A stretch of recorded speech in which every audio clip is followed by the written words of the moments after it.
Shalom, family. All right, this is gonna be one of those, bootleg videos. All right, so this is a response to Big Homie, Big Judah's video about Jeremiah being in Britain. Check this out. Now, what if I told you that the other nations already knew and have made reference to the fact that Jeremiah also went to Britain and Ireland? So let's go fast forward that a little bit. And then assume that they're Israelites too, especially. Let's go to 33. One of the 12 tribes of Israel. No, hold up. Until Christ returned. Go back. But that history, I'm sure they've gone out of their way to hide. So check this part out right here. The next footprint that needs examined is the scepter or ruling power that God declared would establish, and he would establish with his Israelite people. In Genesis 49:10, the scepter was not to depart from Judah, one of the 12 tribes of Israel, until Christ returned to sit upon the throne. The scepter symbolizes rulership and authority. The throne of David is representative of that great truth.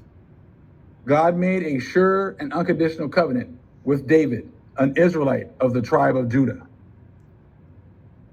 Okay.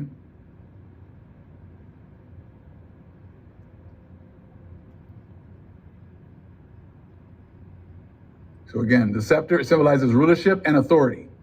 The throne of David is representative of that great truth. God made a sure and unconditional covenant with David, an Israelite of the tribe of Judah, that there would never cease to be one of his descendants on the throne until Christ returned to rule upon that throne in his earthly kingdom.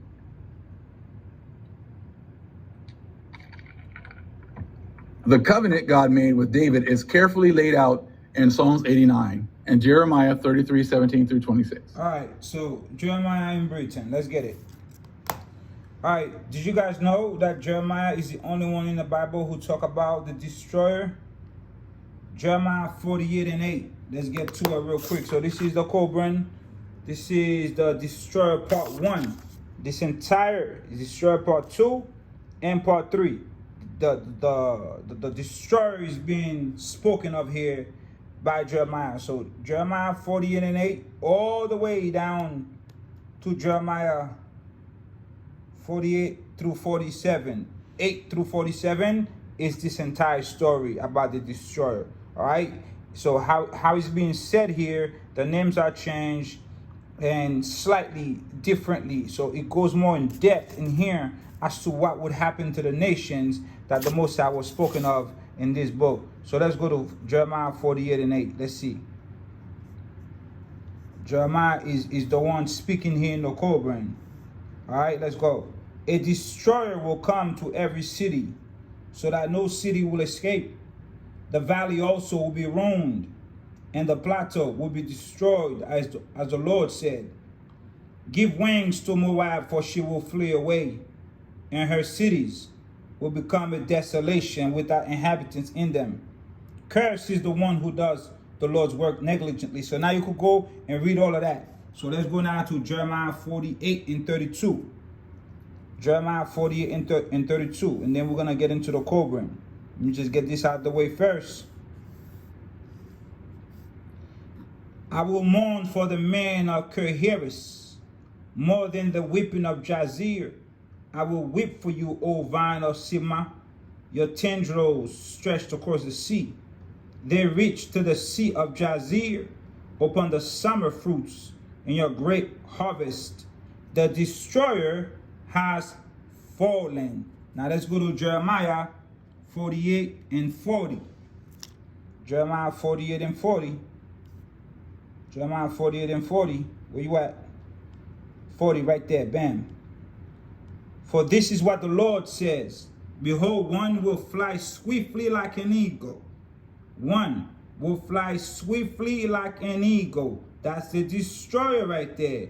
And spread out his wings against Moab, Kiriath has been captured and the strongholds have been seized. All right. Okay. So the hearts of the warriors of Moab on that day will be like the heart of a woman in labor. Moab will be destroyed from being a people. All right. So now when you go here, the Kolbrin, let's get this here right here. The Destroyer Part 1. Men forget the days of the destroyer. Now, Big Judah got a video on this some times ago, he did.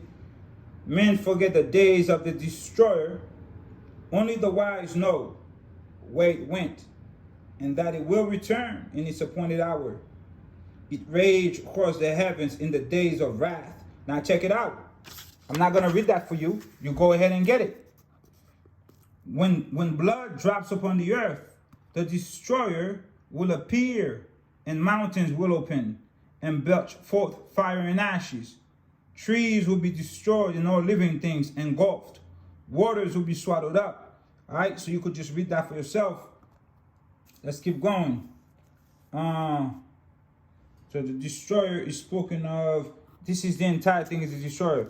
Oh, sentinels of the universe who watch for the destroyer, how long will your enduring vigil last? Okay, so the destroyer is there again. This entire book, this entire chapter is about the destroyer. So you will go in here. Let's go here. Destroyer Part 3. The doom ship called the destroyer in Egypt was seen in all the lands thereabout. In color, it was bright and fiery. In appearance, changing and unstable. It twisted about itself like a coil, like water bubbling into a pool from an underground supply. And all men agreed it was a most fearsome sight. It was not a great comet or lucent star, being more like a fiery body of flame. Okay, so this entire chapter is talk about the destroyer. Okay, there were days of ominous calm when the people waited for they knew not what. The presence of an unseen doom was felt. The hearts of men were stricken, laughter was heard. So basically, this is talking about the destroyer.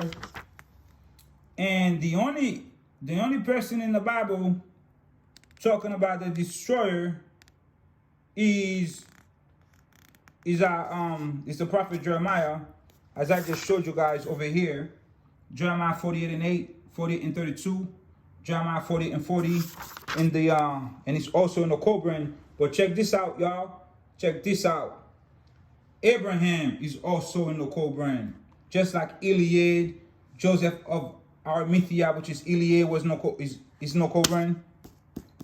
Abraham is no Kolbrin. Watch this. Check this out. So let's go here. This is the scroll of Imad. So I put here, this could be Abraham or Enoch, but I concluded it was Abraham. So it talks about, let me take you in the back page right here. Check this out. We dwell in the land of three peoples. Who's that? Abraham, Isaac, and Jacob. But those who came from Ramakui, and Zedor were fewer in numbers. Who were fewer in numbers? Though you were few in numbers, yet I chose you. Isn't that what the Most High told the children of Israel? Okay, so we were few in numbers. The land of three peoples, Abraham, Isaac, and Jacob. I'm just saying, y'all, I don't know if this is true or not, but I'm just saying, it makes sense to me, right? It's going to make more sense to you in a second. In olden times, when men lived in the ground, there came to be one great name, one great one whose name is hidden. Son of Him, son of the Son, chief of the guardians of mysteries, master of rights, and the spoken word. Son of Him, Abraham. Okay, let's go. Son of the Son, really? Chief of the guardians of mysteries? You're going to find out in a second what that means. Master of rights and the spoken word. Spoken word, of course, he was master of the spoken word. Judge of disputes, advocate of the dead, interpreter of the gods, and father of fishermen. From the west, from beyond Mandi, came the great one. arrayed in robes of black linen and wearing a headdress of red. This describes Abraham, and this also describes Yahushai in the Nag Hammadi. There's a story called about there's a man screaming out, pearls, pearls, pearls. In the Nag Hammadi, I gotta get that story for y'all. It describes Yahushai right here, robes of black linen and headdress of red. But this is Abraham. Let me show you why. Who taught men the secret of writing in numbers and the measurement of the years? Who taught the ways of the days of the months? Who read the meaning of clouds and the writings of the nightlights? Who did that, y'all? Now, see, Enoch had this information. He passed it down to Shem. Shem passed it down to Abraham. Abraham taught the Egyptians. I'm going to prove it to you. And Big Judah already talked about this, but check this out. Who taught the preservation of the body? That the soul might commune with the living, and that it might be a doorway to the earth. Crossing over. Who taught that light is life? Who taught the words of God, which spoke to men and hid things from them? Who taught that beyond the visible is the invisible spirit realm? Who taught the songs of the stars? Really? This is all Abraham. Who taught the sun, the song of the stars, which now no man knows? Well, we know now the echo of the shores. We know the echo of the shores. The stars are referred to as angels. So we know the songs of the echo of the shores. They speak repentance and they speak all kinds of different type of not languages, but before you approach a holy watcher, you first Ibidel, you must learn her song and sing her song before you approach her to make a request about anything. But we know what time it is with the book of remembrance. Who taught the song of the stars, which now no man knows, and the words of the waters which are lost?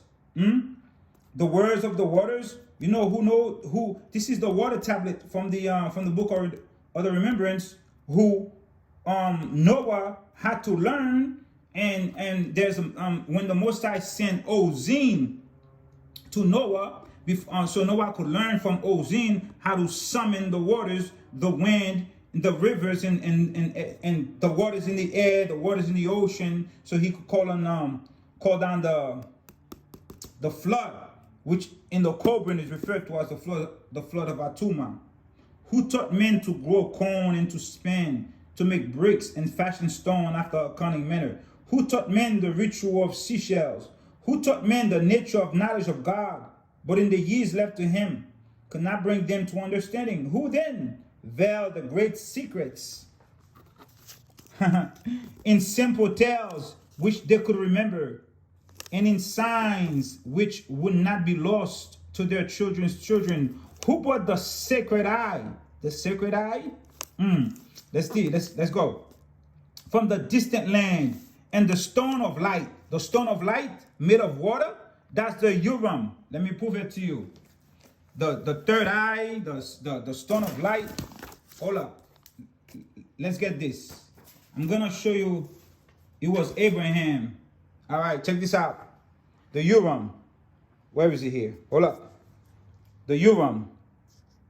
And now Moroni. This is the final testament of Jesus Christ. All right, seal portion.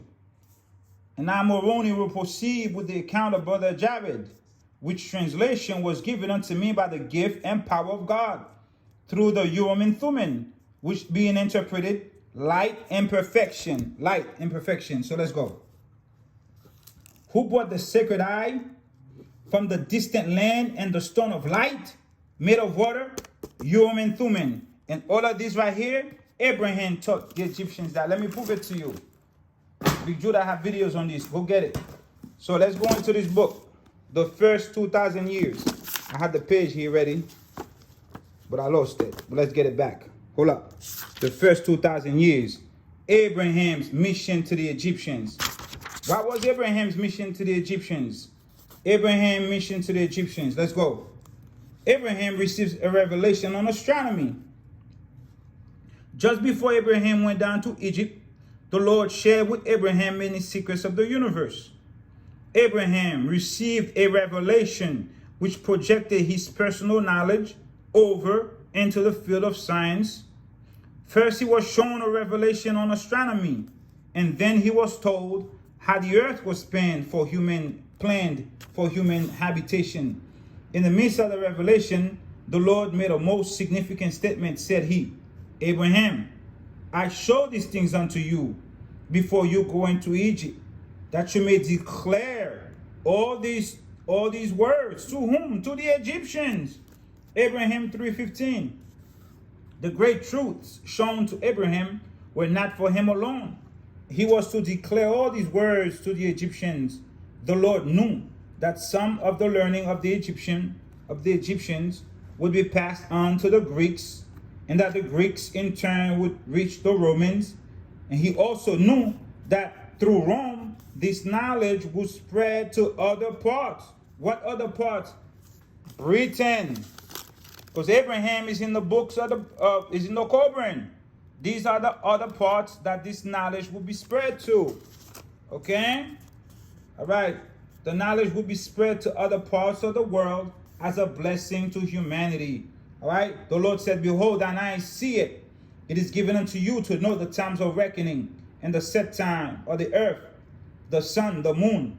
It is given unto you to know the set time of all the stars, which are to set to give light until you come near unto the throne of God.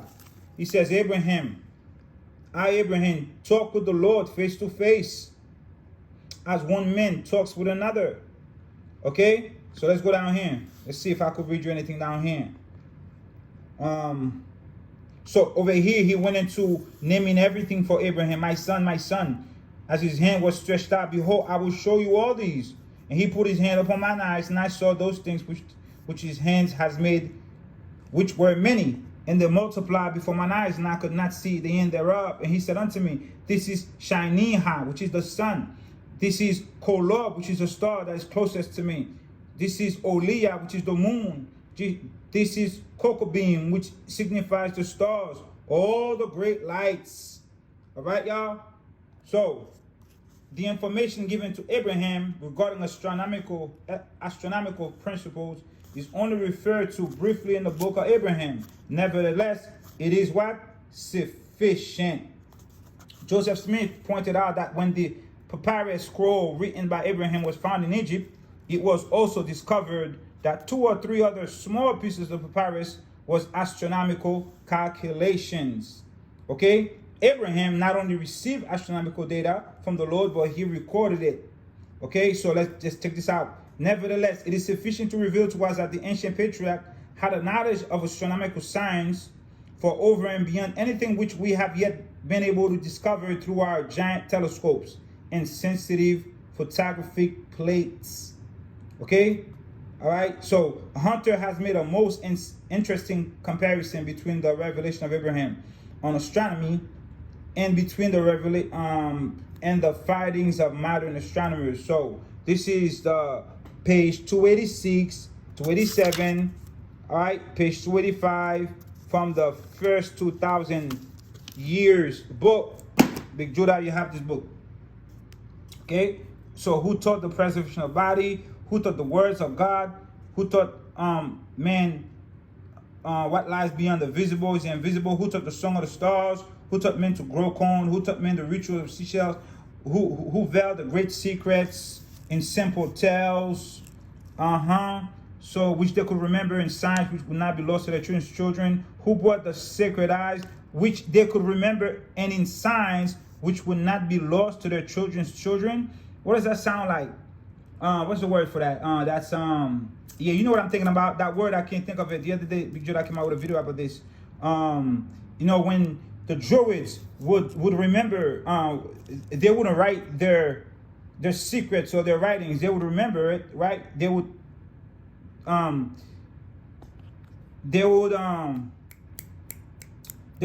it, for lack of a better word, to memory and pass it down verbatim, so that, you know, that information wouldn't be distorted or corrupted, right? So this is the Urim. So Abraham is in here. In addition to that, Jeremiah is in here, all right? Jeremiah is in here. Abraham is in here. Trust me. And we know Iliad is in here, which is Joseph of Arimathea. And Yeshua went to Britain, all right? So What else do I have for you guys? Let me see. Hold up. Let me see. Oh, yeah. So let's get Columbus. I got Columbus for you. What did Columbus see in Ophir? Let's go. Let's go to Ophir. So we know Ophir is Hispaniola. There's no such thing as Hispaniola, okay? It's Haiti, Kiskeabo, here, or Haiti. We reject the name Hispaniola, so we don't even care about that right now. Whenever these people refer to our country as Hispaniola, we reject it. All right. So, however, he was again delighted with the country and the wonderful harbors. One spot was so lovely that Christopher Columbus named it the Valley of Del Periso, the Valley of Paradise. And he declared, "I have never seen anything more beautiful." What gifts he had in store for his king and queen, if not sacks of gold. At least lovely islands. At least lovely island, especially this one. Which one? He now came to and called Spain, or Hispaniola, or modern day term Haiti. And he erected a great cross on the heights of a promontory as a sign that your majesties are the possessors of these lands. No more, brother. You were destroyed. Right? So this is found Christopher Columbus. I picked this book up in the library in Brooklyn. That's all it says, Christopher Columbus. That's it. You know what I'm saying? It has some great things in here, whatnot. That's all I got for you, beloved. Shalom.